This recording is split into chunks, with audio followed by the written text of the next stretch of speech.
Hi అండి. ఇంట్లో పిల్లలకు గాని, పెద్దలకు గాని కొంచెం హెల్త్ బాలేకపోయినా మనం వెంటనే దిష్టి అనేది తీస్తుంటాం గదండీ! కొందరు దిష్టిని నమ్ముతారు, కొందరు నమ్మరండి. మా ఇంట్లో మాత్రం ఖచ్చితంగా అందరము నమ్ముతాము. అదేంటో అండి ఇలా దిష్టి తీయంగానే ఒంట్లో నీరసం అంతా మటుమాయమైపోతుంది. అంతేకాకుండా కొంచెం ఒళ్ళు నొప్పులు, అలాగనే జ్వరం వచ్చినట్టుగా ఉన్నా గూడా వెంటనే రికవర్ అవుతామనమాట.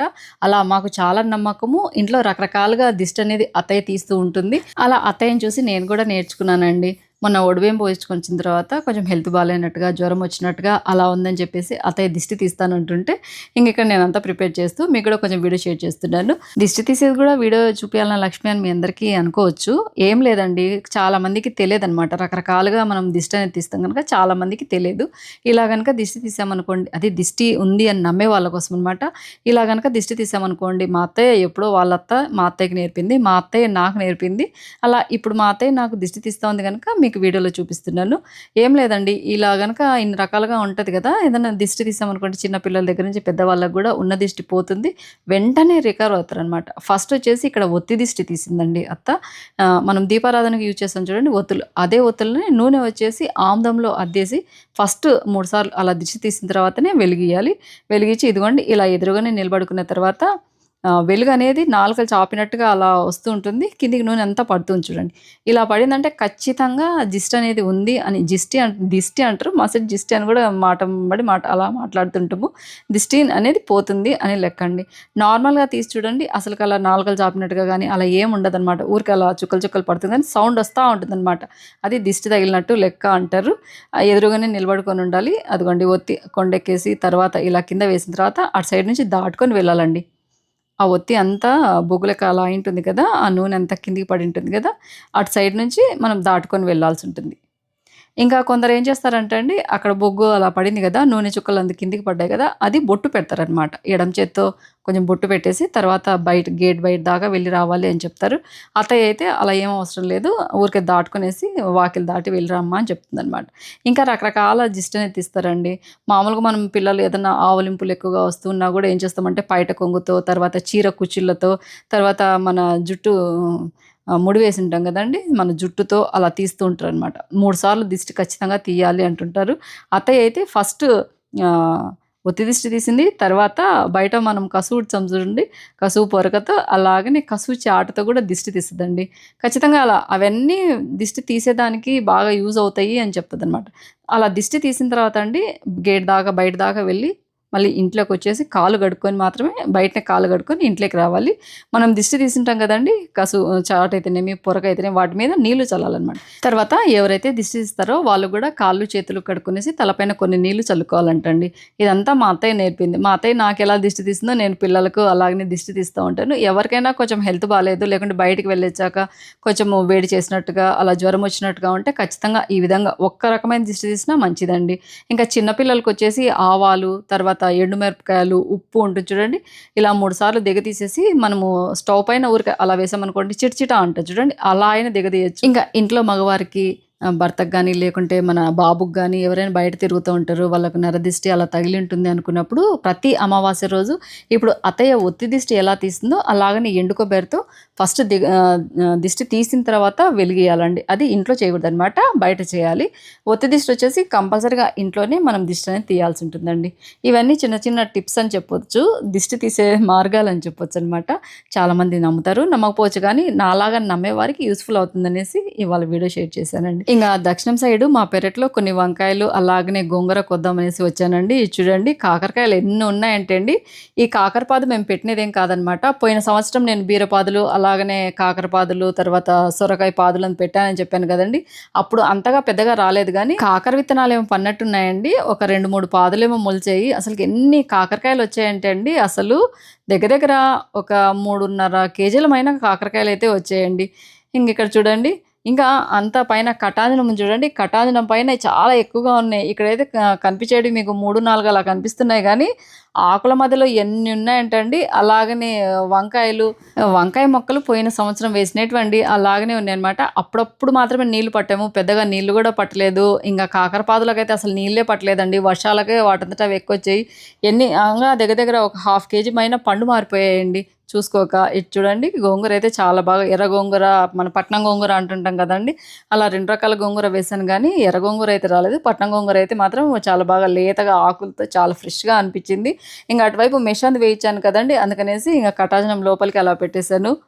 ఇంక ఇవాళైతే గోంగూర పప్పు, ఎక్కువగా కాకరకాయలొచ్చాయి గనక కాకరకాయ పచ్చడి పెడదాము అనుకున్నాను. లేకుంటే కాకరకాయ ఫ్రై, సింపుల్‌గా కాకరకాయ ఫ్రై, గోంగూర పప్పు చేద్దాం అనుకున్నాను గానీ, ఊరికే అక్కడక్కడ కొన్ని కనిపిస్తుంటే ఒక ½ కేజీ, ముక్కాలు కేజీ ఉంటాయేమో అనుకున్నాను గానండి. కాకరకాయలు చూస్తే మాత్రం ఎన్ని అయ్యాయంటే, ఇది చూడండి బటర్‌ఫ్లైస్ అవల మెష్ వేశాను గదా! కొంచెం ఇబ్బందయిందనమాట కోసేదానికి కాకరపాదు అటు సైడ్ గూడా పడేసి, ఆ వల్లకు పండు మారిపోయి చాలా ఉన్నాయన్నమాట. చాలా ఫుల్ హ్యాపీగా అనిపిచ్చిందండి. ఇదిగోండి ఇంతవరకు గోంగూర కోసాను.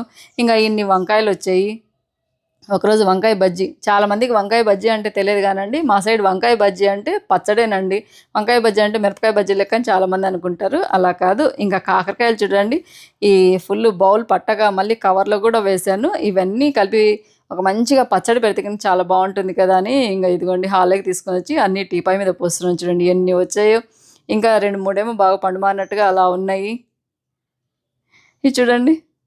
అసలకి లైఫ్‌లో ఎన్ని సార్లు కూరగాయలు నాటినా, ఎన్ని సార్లు ట్రై చేసినా గానీ, ఎంత బాగా ఎరువులు వేసి, ఎంత బాగా నీళ్లు పట్టినా గూడా ఇన్ని హార్వెస్ట్ చేయలేదని చెప్పొచ్చనమాట. ఏమైనా గానీ పడిన మొక్కకు ఎక్కువగా కాపనేది వస్తుంది అంటుంటారు గదండీ! సేమ్ డిట్టో అలాగనే వచ్చిందనమాట. పైగా కాయలు గూడా చూడండి. అంతా ఒక 2, 3 కాయలు లేదా 4 కాయలు ½ కేజీ కంటే ఎక్కువగా ఉన్నట్టుగా అలా బాగా వచ్చాయన్నమాట. పైగా లేతగానే ఉన్నాయండి. ముదినేటివేం కాదు. ఇంకా గోంగూరతో పప్పు చేస్తాను. తర్వాత వంకాయలైతే రేపు బజ్జీ చేస్తాను. వీటన్నిటిని కలిపేసి పచ్చడి చేస్తానండి. మీకెంతమందికి కాకరకాయ నిలవ పచ్చడి తెలిసినసి తప్పకుండా కామెంట్ చేయండి. చాలా సింపుల్‌గా, ఈజీగానే ప్రిపేర్ చేయొచ్చనమాట. ఎక్కువ టైం గూడా తీసుకోదు. మనం కాకరకాయలు కట్ చేయడం ఒక్కటే టైం గానీ, తర్వాత ప్రాసెస్ అంతా చాలా ఈజీగానే ఉంటుంది. అమ్మ అయితే చాలా బాగా పెడుతుందండి. నాకు ఆపరేషన్ అయిన తర్వాత అలాగనే అమ్మ ఇద్దరు కలిసి కొంచెం ఒక ½ కేజో, ముక్కాలు కేజీ వరకేమో కాకరకాయ పచ్చడి పెట్టారు. అప్పుడు అమ్మ వీడియో షూట్ చేసిందనమాట. అదే వీడియో మీకు పోస్ట్ చేస్తున్నాను. తర్వాత నేను అదే ఈ ప్రాసెస్సే నేను కూడా వీడియో చూసేసి నేను కూడా చేశానండి. లాస్ట్‌లో నేను చేసిన పచ్చడి కూడా మీకు వీడియోలో చూపిస్తాను. ఇంకా కాకరకాయలైతే ఫస్ట్ కొంచెంగా చెక్కు తీసుకునేసి మరీ మందంగా కాదు, మరీ పలచగా కాకుండా తిన్‌గా కట్ చేసుకోవాలి. ఇంకా ఇక్కడ అమ్మునేమో కాకరకాయలు పీల్ చేస్తుంది. అమ్మనేమో చింతపండు మిక్స్ చేస్తుందండి. చింతపండు పర్ఫెక్ట్ కొలతతో తీసుకోవాలనమాట. మనం కేజీ కాకరకాయలు తీసుకున్నాం అనుకోండి, 100 గ్రాముల వరకు చింతపండు ముందుగానే నానబెట్టి పెట్టుకోవాలి. ఏదన్నా తొక్కలు అలాగనే ఏదైనా డస్ట్ ఉంటే తీసేసి నీట్‌గా దాంట్లోంచి జ్యూస్ అనేది తీయాలనమాట. చింతపండు రసం అనేది తీసుకోవాలి. ఒక హాఫ్ అన్ అవర్ ముందు చింతపండు నానబెడితే సరిపోతుందండి. కేజీ కాకరకాయలకు 100 గ్రాముల చింతపండు పర్ఫెక్ట్ కొలత. ఇంకా ఉప్పు అలాగనే కారము కొలత అంటూ ఏం తీసుకోదండి. మన అందాజు బట్టేసి వేసుకోవచ్చు. తర్వాత ఒకసారి చెక్ చేసుకునేసి తక్కువ ఉంటే మళ్ళీ వేసుకోవచ్చనమాట. అందుకని మరీ ఎక్కువ వేయకుండా చూసుకునేసి చిన్న కప్పుతో 1 కప్పు కారం పొడి అలాగనే అరకప్పు నుంచి ముక్కాలు కప్పు వరకు ఉప్పు అనేది వేసిందండి. ఉప్పు కొంచెం ఎక్కువగా వస్తున్నాయి, తక్కువగా ఉంటుంది కానీ చూసుకునేసి వేసుకోవాలి. చిన్న కప్పుతో అనమాట. ఇంక ఇక్కడ వీళ్ళిద్దరు ప్రాసెస్ అలా చేస్తున్నారు. అమ్మో ట్రైపాడ్‌కి వీడియో పెట్టేసి షూట్ చేసింది గనుక. ఇంకా ఎలా ఉన్నారు మీ అందరూ? దగ్గర దగ్గర చాలా రోజులైంది కదండీ! వీడియో అనేది తీయక. ఒడిబియ్యం పోసుకొని వచ్చిన తర్వాత పెద్దగా వీడియోస్ కూడా తీయలేదు. హెల్త్ బాగలేదు. పైగా జ్వరం వచ్చినట్టుగా అలా ఉంటున్నింది. కొంచెం పని ఎక్కువైందని చెప్పొచ్చండి. ఎందుకంటే వినాయక చవితి ఎక్కువగా పూజలనేసి, తర్వాత ఒడిబియ్యం అనేసి ఎక్కువ పని వలన కొంచెం హెల్త్ బాలేనట్టుగా అలా ఉండబెట్టి వీడియోస్ అంటూ ఏం షూట్ చేయలేదు. ఇంకా ఎలాగూ అలాగనే అమ్మ పెట్టిన కాకరకాయ పచ్చడి వీడియో ఉంది కదా అని చెప్పేసి కాకరకాయలు తీసుకొచ్చాము. చాలా రోజులు ఫ్రిడ్జ్‌లో పెట్టామనుకోండి పండు మారిపోతాయి. కదా పచ్చడి చేస్తే కనుక ఇంట్లో వాళ్ళు ఇష్టంగా తింటారు. వేడి వేడి అన్నంలో ఇలా పచ్చడి కలుపుకొనేసి కొంచెం ఒక 2 చుక్కలు నెయ్యి వేసుకొని తింటే సూపర్‌గా ఉంటుందండి.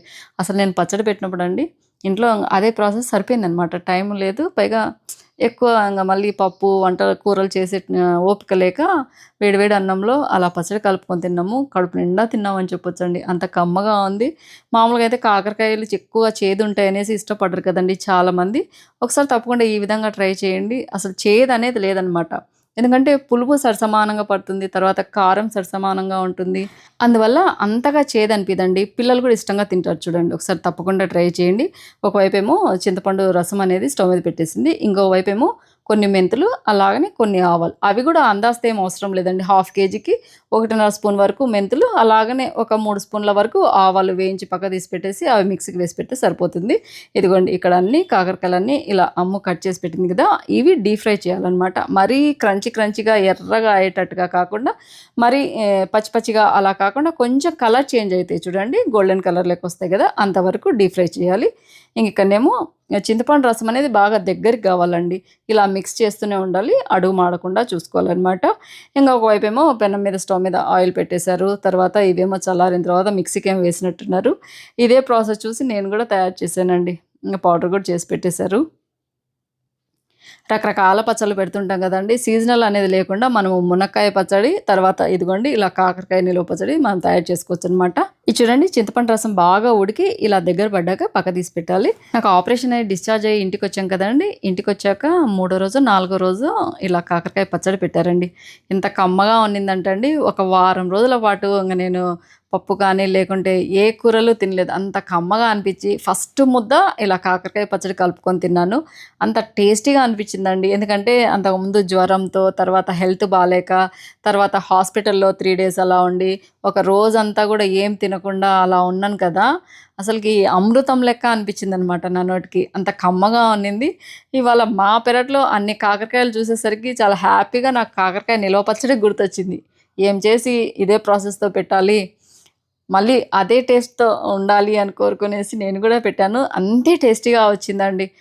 ఇదిగోండి, కాకరకాయ ముక్కలు వేయించేటప్పుడు కూడా ఫ్లేమ్ వచ్చేసి మరీ హై ఫ్లేమ్ పెట్టొద్దండి. మరీ లో ఫ్లేమ్ కాకుండా మీడియం ఫ్లేమ్ పెట్టేసి ఇదిగోండి ఇలా మంచి రంగు వచ్చేంత వరకు మాత్రమే వేయించాలి. పాపం అమ్మ అయితే ఎంత కష్టపడిందోనండి. ఇలా అమ్మతో పాటు కాకరకాయ పచ్చడి పెట్టేటప్పుడనే కాదు, నిన్న నేను అమ్మ కాకరకాయ పచ్చడి పెట్టేటప్పుడు కూడా తనే అన్ని కాకరకాయలు పీల్ చేసి తర్వాత కట్ చేసేసి, నేనైతే చింతపండు రసం తీసి అలా ప్రిపేర్ చేశాను. ఏమైనా కానీ ఇంట్లో కూతురు ఇలా వంటలు నేర్చుకుంటూ ఉంటే అమ్మ ముందర ఎంత బాగుంటుంది కదా. లేకుంటే అండి ఒక సంవత్సరం ముందు దాకా ఏంటిలే, 6 నెలల ముందు దాకా కూడా అసలుకి వంటింట్లోకి వచ్చేదే కాదు. అంటే వచ్చేది ఎప్పుడు వీడియో షూట్ చేయాలి అన్నప్పుడు మాత్రమే. వీడియో షూట్ చేసిన తర్వాత కూడా నేనేం వంట చేశాను, అందులో ఏమేమి వేశాను అన్నా కూడా తను అడిగినా కూడా చెప్పేది కాదనమాట. ఎందుకంటే ఓన్లీ వీడియో షూట్ చేస్తున్నామా అన్నట్టుగానే ఉండేది. కానీ ఇట్లా వంట చేయాలి, ఇలా అన్నీ వేయాలి, ఇట్లా మనము ఉప్పు కానీ అందాసు కానీ అలా ఏం తెలియదనమాట. గత 6 నెలల నుంచి నాకు ఎప్పుడైతే హెల్త్ బాగాలేదు, ఇంకా నేను చేయలేను, నీరసం ఎక్కువగా ఉంది అన్నప్పటి నుంచి పాపం తనే అన్ని దగ్గరుండి ఇదమ్మా ఇలానా అలానా అని అడిగేసి చేయడము. తర్వాత నాకు సర్జరీ అయిన తర్వాత మాత్రం అండి టోటల్గా అమ్ముని అని చెప్పొచ్చు అండి. నాకు కన్న తల్లి నాకు జన్మిస్తే నా కూతురు మళ్ళీ నన్ను అంత బాగా చూసుకుంది అన్నట్లుగా నేను మాత్రం చాలా అదృష్టవంతురాలని చెప్తాను. అందుకని కూతురు ఉండాలి అంటుంటారేమో పెద్దలు కదా. ఇదిగోండి ఇద్దరు కలిసి ఫస్ట్ డీప్ ఫ్రై చేసింది కదండి కాకరకాయ ముక్కలన్నీ, అందులోనే మనము తగినంత కారము, ఉప్పు అలా వేసి పెట్టేసింది అనమాట, కలుపుతూ ఉంది. తర్వాత మనము కాకరకాయలు వేయించాం కదండి, ఆ ఆయిల్లోనే తాలింపు కూడా వేసి అది పూర్తిగా చల్లారిన తర్వాత అంతా కలిపి మిక్స్ చేస్తుంది అనమాట. మనం ఇందులో తాలింపులో ఊరిమిరపకాయలు అంటాం కదండి, ఊరిమిరపకాయలు తర్వాత వెల్లుల్లి రెబ్బలు ఎక్కువగా వేసుకుంటే చాలా బాగుంటుంది. అందుకని ఈసారి మాత్రము నేను వెల్లుల్లి మన హెల్త్కి చాలా మంచిదండి. అందుకని అమ్మ కొన్ని వెల్లుల్లి ఎక్కువగానే వేసింది. తర్వాత అమ్మ ఇలా మిక్స్ చేస్తూ ఉంటే నేను మిక్స్ చేస్తే అనేసి అమ్మ తీసుకొని బాగా మిక్స్ చేసిందండి. ఆయిల్ అయితే తక్కువగానే వేసిందండి. చూడండి, ఎక్కువగా వెల్లుల్లి రెబ్బలు అలాగనే ఊరిమిరపకాయలు వేసింది కనుక మనం తినేటప్పుడు ఊరిమిరపకాయలతో పాటు తింటే కమ్మగా ఉంటుందని చెప్పేసి ఇంకా ఇద్దరు కలిసి పచ్చడి అయితే ప్రిపేర్ చేశారండి. ఆయిల్ కూడా ఎక్కువగా వేయలేదు, అందుకనేసి పైగా చింతపండు గుజ్జు కూడా బాగా దగ్గర పడింది కనుక గుజ్జు గుజ్జుగా కాకుండా కొంచెం పొడి పొడిగా అలా కాకరకాయ పచ్చడి అయితే రెడీ అయిపోయింది. చూడండి, ఎక్కువగా వెల్లుల్లి కనిపిస్తూ ఉంది, హెల్త్కి మంచిదిలేండి. మీరు కావాలంటే తక్కువైనా వేసుకోవచ్చు. టేస్టీ కాకరకాయ నిల్వ పచ్చడి అయితే రెడీ అయిపోయింది. ఈ గ్లాస్ జార్ నిండా చేసి పెట్టిందండి. చూస్తుంటే నోట్లో నీళ్ళు ఉడుతున్నాయి కదా. చింతపండు పులుసు కూడా పర్ఫెక్ట్గా సరిపోయిందండి. మరీ పుల్లగా లేదు, అలా అని మరీ అసలు పులుపు లేకుండా లేదనమాట. కేజీ కాకరకాయలు 100 గ్రాముల చింతపండు ఖచ్చితంగా పడుతుంది. కాకరకాయ ముక్కలు కూడా అంత చేదు కూడా లేవండి. ఇంకొంచెం మగ్గాయి అనుకోండి అస్సలు చేదు అనేది కూడా ఉండదనమాట. ఇదిగోండి అమ్మ పెట్టిన కాకరకాయ పచ్చడి అదనమాట. ఇంకా నేను పెట్టిన కాకరకాయ పచ్చడి ఇదిగోండి. నేనైతే మళ్ళీ ఎక్కువగా వెల్లుల్లి రెబ్బలు అయితే వేయలేదు. కొంచెము చింతపండు గుజ్జు కూడా మరీ అంత గట్టిగా కానీలేదండి. ఇదిగోండి ఇలా గుజ్జు గుజ్జుగా ఉన్నిందనుకోండి, ఒక స్పూన్ వరకు మనము వేసుకున్న ప్లేట్ అన్నానికి మొత్తంగా సరిపోతుందనమాట. ఆయిల్ కూడా కొంచెం ఎక్కువనే వేశాను. ఇదిగోండి మా పెరట్లో పెట్టని పాదుకు వచ్చిన 3 కేజీల కాకరకాయలతో నేను పెట్టిన కాకరకాయ నిల్వ పచ్చడి చాలా సూపర్ టేస్టీగా ఉన్నింది. ఎంత కమ్మగా ఉన్నిందంటే అండి కూర అనేది చేయకుండా ఈ పచ్చడి పెట్టిన రోజు అందరము ఈ పచ్చడితోనే తిన్నామండి. అంత కమ్మగా ఉంది. తప్పకుండా మీరు కూడా ఒకసారి ఈ విధంగా ట్రై చేయండి. అదండి వాళ్ళ వీడియో నచ్చితే లైక్ చేయండి, షేర్ చేయండి, సబ్స్క్రైబ్ చేయండి. మన ఛానల్లో బెల్ ఐకాన్ కొట్టడం మాత్రం మర్చిపోద్దండి. ఇలాగే మంచి మంచి మీకు యూస్ఫుల్ వీడియోస్ మీ ముందుకు వస్తాను. అంతవరకు సెలవు. Thank you for watching. Bye అండి.